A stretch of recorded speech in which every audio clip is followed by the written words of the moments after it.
ఇక ములుగు అడవుల్లో భారీ ఎన్కౌంటర్ జరిగింది సార్. 7 మావోయిస్టులు చనిపోయారు.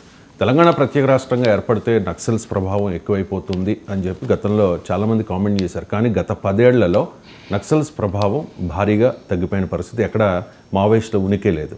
కానీ ఇప్పుడు గతంలో అంటే రీసెంట్గా మనం చూస్తూ ఉన్నాం కదా సార్, ఛత్తీస్గఢ్ లాంటి రాష్ట్రంలో ఫ్రీక్వెంట్గా ఎన్కౌంటర్లు జరుగుతూ ఉంటాయి. కానీ ఇప్పుడు తెలంగాణలో ములుగు జిల్లాలో జరిగిన ఈ ఎన్కౌంటర్ అంటే ఇప్పుడు మావోయిస్టుల ప్రభావం పెరుగుతుందా తెలంగాణలో? ఇది దేనికి సంకేతం అంటే ఏం చెప్తారు? అంటే ఒక ఇన్సిడెంట్ను బట్టి మనం కంక్లూజన్కి రాలేము. తెలంగాణ వస్తే ఏమవుతుంది అని చాలా కథలు చెప్పారు. తెలంగాణ వస్తే కరెంట్ ఉండదు అని కిరణ్ కుమార్ రెడ్డి అయితే ఏకంగా పవర్ పాయింట్ ప్రజెంటేషన్ పెట్టి తెలంగాణ వస్తే చిమ్మడి చీకట్లు అని చెప్పాడు. ఏమైంది? తెలంగాణలో వచ్చాక ఆంధ్రప్రదేశ్లో కరెంటు పవర్ కట్లు ఉండే, తెలంగాణలో పవర్ కట్లు లేవు. మీకు తెలంగాణ వస్తే మత కల్లాలు జరుగుతున్నాయి, తెలంగాణ మత కల్లాలు లేవు. ఆంధ్రప్రదేశ్లోనే ఇంకా మత వివాదాలు అడపాదడప రాజకీయాల్లోకి వినిపిస్తూ ఉంటాయి. అక్కడ కూడా మత ఘర్షణ లేకపోవచ్చు. తెలంగాణ వస్తే నక్సలైట్లు పెరుగుతారని ఎక్కడ పెరిగారు? తెలంగాణ వస్తే నక్సలైట్లు. తెలంగాణ వస్తే బ్రాండ్ హైదరాబాద్ దెబ్బతింటుంది. దెబ్బతిన్నదా? ఇగో తెలంగాణ వస్తే ఇవన్నీ అయితాయని కథలన్నీ చెప్పారు. తెలంగాణ వస్తే చిన్న రాష్ట్రం ఆర్థికంగా నిలదొక్కుకోలేదు అన్నారు. నేను బ్రహ్మాండంగా ఆర్థికంగా నిలదొక్కున్నా కదా.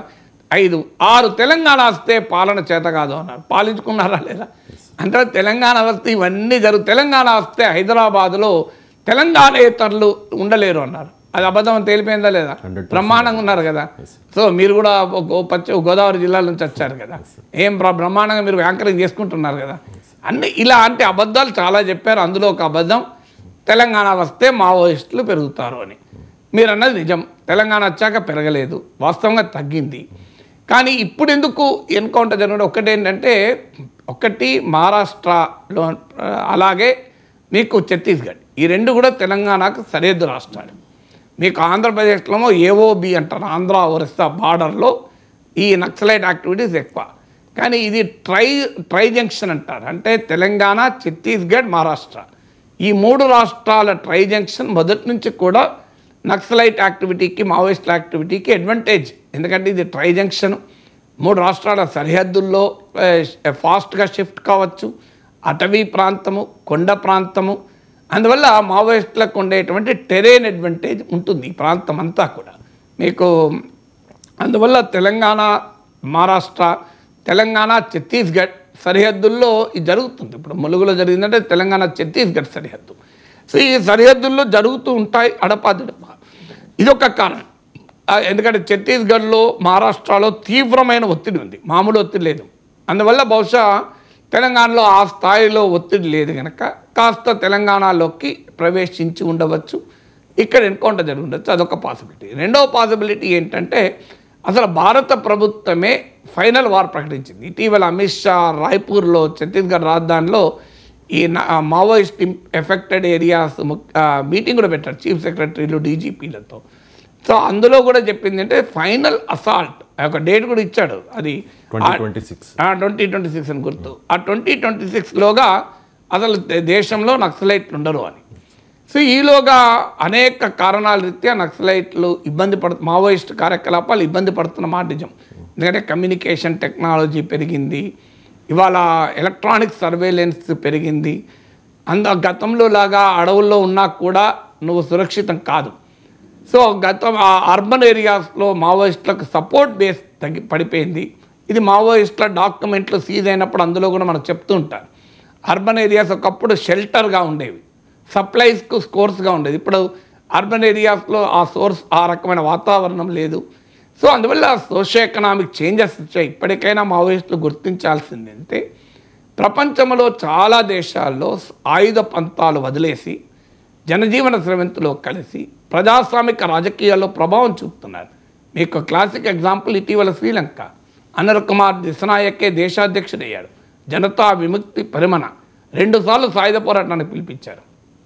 రోహన్ విజయ వీరాని సాయుధ పోరాటాన్ని పిలిపించి కొన్ని వేల మంది చనిపోయారు జేవీపీ నాయకులు. కానీ ఇవాళ ఏంటి పరిస్థితి? ఇవాళ వాళ్ళ జనజీవన స్రవంతికి వచ్చి దేశ పార్లమెంట్లో 2/3 మెజారిటీ, దేశ అధ్యక్షుడిగా అనిల్ కుమార్ దిశనాయక్ అయ్యాడు. నేపాల్లో ప్రచండ మావోయిస్టులు 10 ఏళ్ల పాటు the simply ruled rural Nepal. రాజరిక ప్రభావము నేపాల్లోని అనేక ప్రాంతాల్లో లేదు. They could not even enter, political parties enter కాదు, ఎవరు ఎంటర్ కాలేదు. అలాంటి వాళ్ళు ఒక దశలో రాజకీయాలు జనం ఉమ్మడి కమ్యూనిస్ట్ ఉద్యమంలో భాగమయ్యారు. CPN communist party of Nepal united Marxist Leninist ఏర్పడింది. తర్వాత మళ్ళీ చీలిపోయారు అనుకోండి. బట్ స్టిల్ ప్రచండ దేశ ప్రధాని అయ్యాడు.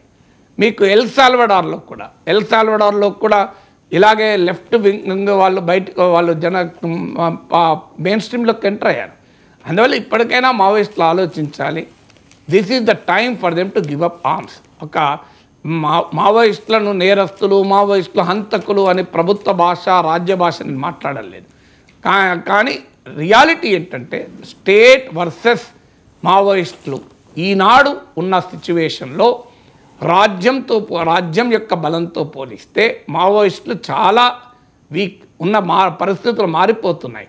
ఈ మారిన అంతర్జాతీయ జాతీయ పరిస్థితులు, మారిన సాంకేతిక యుగంలో, మారిన సామాజిక జీవనంలో, ప్రజల ఆలోచనల్లో వచ్చిన మార్పు, ఇవన్నీ పరిగణలోకి తీసుకుంటే క్షీణిస్తున్న మావోయిస్టుల ఉద్యమం రీత్యా చూస్తే ఖచ్చితంగా వారు ఇప్పటికైనా ఆయుధాలు వదిలేసి భారత రాజకీయ మెయిన్ స్ట్రీమ్లోకి గెలిచి ప్రజల పక్షాన ప్రజా ఉద్యమాలు నిర్వహించి రాజకీయాల్లో రావడం అనేది శ్రేయస్కరం. కానీ అన్ఫార్చునేట్లీ మావోయిస్టులు ఆ రకమైన రీథింకింగ్ ఉన్నట్టు కనిపించడం లేదు. దాంతో స్టేట్ రిప్రెషన్ కూడా భయంకరంగా పెరిగింది, ఇంకా పెరుగుతుంది. ఇప్పుడు 2026 వరకు మామూలుగా ఉండదు.